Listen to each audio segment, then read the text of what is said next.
Hi friends, ఎలా ఉన్నారు? అందరూ బాగున్నారా? ఈరోజు రెగ్యులర్గా చేసే ఆమ్లెట్ కాకుండా ఫ్లఫీ ఆమ్లెట్ ట్రై చేద్దామని ట్రెండింగ్లో ఉంది కదా, అందరు చేసుకుంటున్నారు. సరే నేను కూడా చేద్దామని చెప్పి ట్రై చేస్తున్నాను. దీనికోసం ఎగ్స్ తీసుకున్నాను. ఎగ్స్ వైట్ వేరేగా ఎల్లో వేరేగా తీసుకోవాలి. కానీ నేను వేసేసరికి అది కలిసిపోయింది. తర్వాత ఎల్లోని సపరేట్ చేశాను. నేను ఇక్కడ 2 ఎగ్స్ తీసుకున్నాను. మీరు నాలా కాకుండా ఎగ్స్ ముందే వైట్ వేరే ఎల్లో వేరే జాగ్రత్తగా తీసుకోండి, లేదంటే ఇలా నాలాగా ఇబ్బంది పడాల్సి వస్తుంది. తర్వాత ఇంకో ఎగ్ కూడా తీసుకొని ఇలాగే పగలగొట్టి వేశాను. ఈ ఎగ్స్ ఆమ్లెట్ వేయడం ఏమో కానీ ఒక 10-15 సార్లు చేయగడుక్కున్నానండి నేనైతే. అంత ఇబ్బందిగా అనిపించింది. అయినా ఓకే, ఆమ్లెట్ చాలా బాగుందిలేండి, ఈ మాత్రం కష్టపడవచ్చు.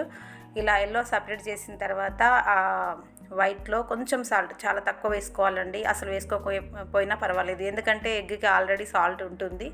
కొంచెం ఒక పించ్ వేసుకొని తర్వాత ఇలా ఒక ఎలక్ట్రిక్ విస్కర్ తీసుకొని దాన్ని బాగా బీట్ చేసుకోవాలి. ఇలా ఎలక్ట్రానిక్ విస్కర్ లేని వాళ్ళు చేతితో అయినా హ్యాండ్ విస్కర్తోనైనా సరే ఎక్కువసేపు బీట్ చేసుకుంటే ఇలా నురుగగా ఫామ్ అవుతుంది. బాగా తిక్కు నురుగగా వచ్చేదాకా మనం దీన్ని బీట్ చేసుకోవాలి. ఇప్పుడు పప్పుచారు చేసిన, సాంబార్ చేసిన, వంకాయ చారు, ఇలా లిక్విడ్ కర్రీస్ ఎప్పుడైనా కానీ కంపల్సరీ మనం ఆమ్లెట్ అప్పడాలు చేస్తూ ఉంటాం కదా. నేనైతే ఎక్కువ శాతం ఆమ్లెటే చేస్తూ ఉంటాను. రెగ్యులర్గా చేసే ఆమ్లెట్ రొటీన్ కదా అని ఇలా ట్రై చేశానన్నమాట. ఓకే, బాగుంది, రెగ్యులర్గా తినేదానికన్నా బాగుంది. ఇలా బాగా స్మూత్గా వచ్చేదాకా మనం దీన్ని బీట్ చేసుకోవాలి. ఇప్పుడు బీట్ చేసుకున్న తర్వాత ఇలా స్మూత్గా అయిన తర్వాత మనం ముందే పక్కన పెట్టుకున్న ఎల్లో ఉంది కదా, అది కూడా ఇందులో వేసి ఒకసారి కలిపేసుకుంటున్నాను. ఒకసారి నార్మల్గా కలిపేసి సరిపోతుంది, దీన్ని బీట్ చేయక్కర్లేదు. ఇప్పుడు మనం దీన్ని ఆమ్లెట్ లాగా వేసుకుందాము. ఈ ఆమ్లెట్స్ చేయడమేమో కానీ గిన్నెలన్నీ, స్టవ్ అంతా మొత్తం గుడ్డు వాసనే వస్తుందని నాకైతే అదే అనిపిస్తుందండి. తర్వాత ఆమ్లెట్ కడాయి స్టవ్ పైన పెట్టాను. కడాయి వేడైన తర్వాత మాత్రమే ఆయిల్ వేసుకోవాలి. ఆయిల్ వేసిన తర్వాత ఆయిల్ మొత్తం కడాయి అంతా స్ప్రెడ్ అయ్యేలాగా ఒకసారి చూసుకొని ఆయిల్ వేడైన తర్వాత మనం మిక్స్ చేసి పెట్టుకున్న ఎగ్ బ్యాటర్ ఉంది కదా, దీన్ని మొత్తం వేసేద్దాం ఒకసారి.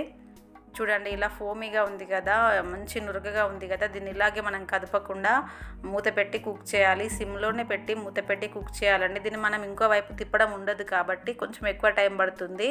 సిమ్లోనే పెట్టాలి. ఇలా కొంచెం కుక్ అయిన తర్వాత పైనుంచి మనం వేసుకోవాలనుకున్న స్పైసెస్ ఏవైనా వేసుకోవచ్చు. కారము, గరం మసాలా, లేదంటే ధనియాల పొడి, లేదంటే పెప్పరు, ఇలా మనకు నచ్చింది ఏదైనా వేసుకోవచ్చు. ఈ ఫ్లఫీ ఆమ్లెట్ నెయ్యితో, మన నూనెతో కాకుండా బటర్తో ఇంకా చాలా బాగుంటుందండి. ఇప్పుడు మళ్ళొకసారి మూత పెడదాము.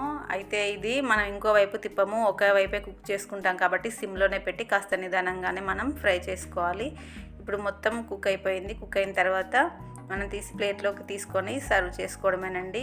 టేస్ట్ చాలా బాగుంది నిజంగా. ఆమ్లెట్ రెగ్యులర్గా కన్నా ఇలా చేస్తే ఓకే, పిల్లలకైతే బాగా నచ్చుతుందేమో అని నాకు అనిపించింది. కొంచెం ప్రాసెస్ అయినా కానీ చాలా బాగుంది, చూడడానికైనా తినడానికైనా. అప్పుడప్పుడు వంటింట్లో చేరి రెగ్యులర్గా చేసే ఫుడ్ కాకుండా ఇలా డిఫరెంట్గా ట్రై చేస్తూ ఉంటానండి నేనైతే. మరి నేను ట్రై చేసినాయని మీరు చూడాలంటే నా ఛానల్ సబ్స్క్రైబ్ చేసుకోవాలి కదండి. మరి సబ్స్క్రైబ్ చేసుకోండి, అలాగే లైక్ చేయడం మాత్రం మర్చిపోకండి. Thank you.